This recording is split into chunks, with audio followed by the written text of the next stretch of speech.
throw real good, you know. And then I noticed the stickers are off the logos.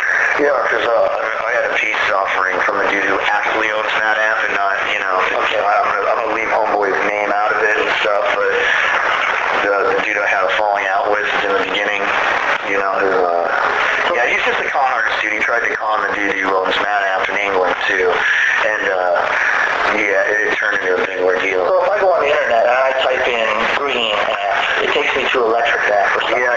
That's the kind of shit. The right guy? No, the wrong guy. That's the wrong guy. The right guy is actually in Huddersfield, England. That guy won't shut down that website, though, because he knows there's no law against it. So, you know, but, yeah, homeboy, Jeff at Matt Amp in Huddersfield, England is the actual owner. And he harbors no hostile feelings towards me at all. He dislikes the guy who roped him into getting him the Matt Amp stuff. And obviously that guy has a website up, so when you go to Matt Amp, you get electric, which is his new amp thing. And then you're on there, and he's got these big cabinets, which I think I'm on his website. And see, there's nothing you can really fucking do about that. He can put pictures up on there all day of me, and like I really can't do shit about it. And I do not endorse that dude's product one bit. I've never even played on electric, so it's him saying I use electric amps is fucking retarded. Yeah, he's got everything. Matt Amp, he's got it all up there. He's got his old pictures. And he's got a picture of Matt Pike on there. It's pretty funny. Like it's yeah, and he fucking it's so funny. He's a con artist, dude. It's fucking weird. This guy's not very cool. So it looks like you're straying a little bit from the the cheap endorsement. So I mean, you get like first act guitars. Like the first time I heard of that, they're great. I know that too. Like, they do make, they make cheapies and stuff, but they're custom shop. That guitar they made me is just fucking unreal. I just find out about those guys. They're boss. They approached me. I mean, probably from Mastodon guys were like, oh, dude, you gotta ask Matt Pike if he wants one. He'll love one, you know. Ended up loving the shit out of it. I love that iron string. I love that McNaught. I wish I could play it live more. I feel like you know what, this is the other thing too about it is my first act is so fucking heavy and like kind of bulky and it's not delicate. That McNaught is fucking delicate and has a paint job that's just amazing. And like, I kind of want to keep it for my studio stuff because it's just like, oh, I don't want to mess it up because I will mess it up, you know. So it's cool. Okay, so yeah, how did you get involved in deciding to build a 9-string guitar? I just thought of it one day. I play 12 strings, so it just popped up and like I had him build it. And what's funny is Bill from Mastodon thought of the same thing. The dude called me, he's all, man, like, how do you want it made? And I'm all, I made like one of those like old like Ibanez or Yamaha SG-2000s or whatever. Yeah, the one Santana used to play. I like that shape, the double cutaway, but it's like a Les Paul. But, just extend the headstock and make the thing fit, because that's the hard part about it. Like, I had to get a custom bridge made, a custom saddle made, a custom nut made, like, all of that. And, like, yeah, so that's for all that labor and shit like that, I mean, that's like $5,000 guitar, man. Like, and they just handed it to me for free. I was really honored.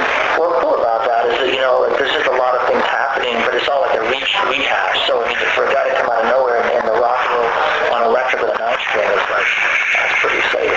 Yeah. It's new, right? Yeah, it's coming. I mean, the Champs were doing something like that for a little while. The fucking Champs. That's not really initially where I got the idea from. I got the idea because I just wanted to, being a single guitar player, I just wanted to double up some of the leads to sound more, without having to have a chorus pedal or something, sound a little chunkier and beefier because it tended to drop out and be thin. And it really just did the trick, So. How does your approach to playing and singing on the new record differ from your approach to playing them live? Well, I had to learn them after. Well, I knew how they went, but I wrote them, but I had to go back and practice, and practice to like be able to fucking play them and sing them live. Yeah. Like there's 2 songs that we're not playing in this set that I'm still not that practiced at. That I'll be playing on the second leg of this tour, which Return to Nod and Ethereal, which they're just fucking the hardest fucking songs to sing and play. It's like, so I like let those ones go on this one because because we had to fit enough time for the other tracks, some of our older stuff to be in there and stuff like that. So, yeah. For the second part of the tour, so, do you guys come back to, be selfish, you guys come back to Canada again, or what do you do? I think we are doing a Canada leg of, headlining again, or opening, or? Probably headlining Canada. I don't know. Whatever pops up. I mean, like all I know is I got 2 weeks off. I go to Europe, and then I have a little time off, and I do the second leg of the tour, and that's pretty much all the weird spots in the United States. After that, I'm looking at Japan, Australia. Like a world tour. I've been to Japan. I haven't been to Australia yet. So, and just the next couple of years of my life filled up with touring on this album, I'm sure. So.